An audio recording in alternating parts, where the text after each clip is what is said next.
What's up, guys? Welcome to the Aries Moto, the home of the quick and easy, where nothing is quick, definitely not easy. And welcome to the Wednesdays tools and reviews. This is my recent purchase. I bought it from homedepot.com. It's by a company called Urrea or Urrea. I'm not sure how you pronounce that exactly. It's made in Mexico. It is 1/2 inch or 12.7 millimeter. It's a box end on one side, it's just a regular open end on another side. Ended up costing me $9 and something. It was like 10 bucks, and then by the end I had to go to Detroit to pick it up because they don't sell it in the Home Depot directly, so you have to buy it online. So I paid the shipping and everything, so needless to say, this was like over $20 all said and done. $20 US, by the way, with the shipping and all the tolls and everything. Anyways, so back to the wrench. Why did I end up buying this wrench, you ask? Yes, I ended up buying this for an old man because he used to borrow this wrench right here. This is a snap-on 6-point, 1/2 inch one side, 9/16 on another side, 6-point both, and it's extra long. So old man, like on some brakes, like on the Fiat that he used to do on the back plate, there's one 13 millimeter bolt. It's always rusted, and then you're running chance of rounding that bolt.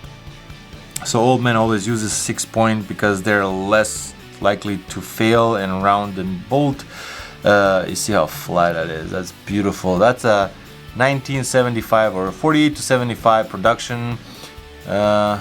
Punch in this number right here, XV1618-S. It's made in Canada, so that can tell you like how long it's been since this was around. So last production date was 1975. Nice, extra long, gives you a little bit of offset, and then the box end comes on the angle too. So it's beautiful, extra torque, less chance of rounding bolts. So old man used to borrow this from our neighbor all the time because the neighbor didn't want to sell this one. So that's why I ended up buying this one for my dad, for the old man. And then once he came in, I picked it up and I looked at it and I was like immediately disappointed because this end right here, it's just horrible. Broaching it's a horror show. Like imperfection after imperfection after imperfection. I don't know how somebody took this on a production line. Somebody took this and looked at it and said like, oh yeah, this passes a quality control, no problems. I know it's $10. I understand this is mass produced wrench because dies for those wrenches are probably expensive to make, so they have to run certain amount of tools or wrenches through the die in order to make sure that they paid off, make profit. But this is insane. Like the 6-point, if you looked at it inside, the points, they're supposed to be flat inside. Like I understand on the edge right here it's a little bit round, so it's easier to get it on a bolt, especially if the bolt or nut is rusted, so you get a little bit easier access to it. But inside, this is supposed to be flat, and it's not. It's like all bubbly.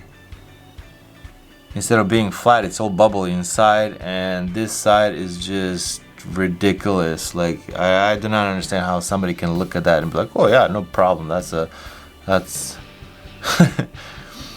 imperfection after imperfection. Like I understand this is supposed to be a feature like that, but just poor quality. It's so distorted. It's bent out of shape. I don't understand.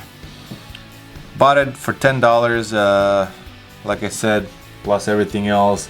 It says it's super high quality and it's chrome molybdenum, something like that. It's extra rugged.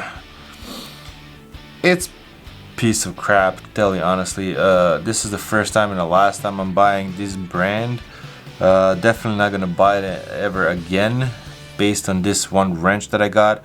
It just doesn't, like, it's one of those things, when you pay some low price or something, you should definitely lower the expectations once you pay something $10. But still, like, I really wasn't expecting, because those Chinesium brand wrenches, yes, they come chrome and tolerances are bad, but at least overall, when you look at it, it's not horrible like this. This is just on pure, just eyeballing it, you can tell it's horrible.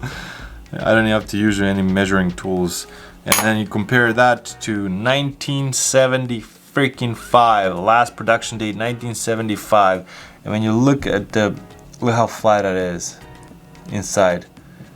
Look how flat that is. And this has been abused. This has been hit quite a few times. You can tell because there are marks all over the place, making sure that this goes directly on a bolt so it doesn't round the head or nut, doesn't matter what it is. And look how thin these walls are. That tells you another quality point right there, because this would crack by now, especially being hit so many times and everything. This is quality piece. I'm sure they don't make it like that anymore, and you cannot even get this anymore. This is vintage snap-on tool that old men end up bribing and end up trading something else. Snap-on, like one of those clip tools, brand spanking new for this wrench, and you end up paying 20-30 bucks for this too. So it wasn't cheap. It didn't come cheap to us for a vintage tool. And like I said, it's only limited use for this. This is only for a 13 mil brakes and stuff like that, where you're really scared. You don't want to round off any bolt or nut, because then you have to spend hours and hours trying to get it off, and like you have to take a bunch of parts off. You don't want to do that. So this is it. Was a 75 wrench made by Snap-on in 75 is still better. Even abused 1975 is still better than brand spanking new Urrea or Urrea, whatever you want to call it. It is a shinier chrome, but still, like, Snap-on is Snap-on, even if it's made in Canada.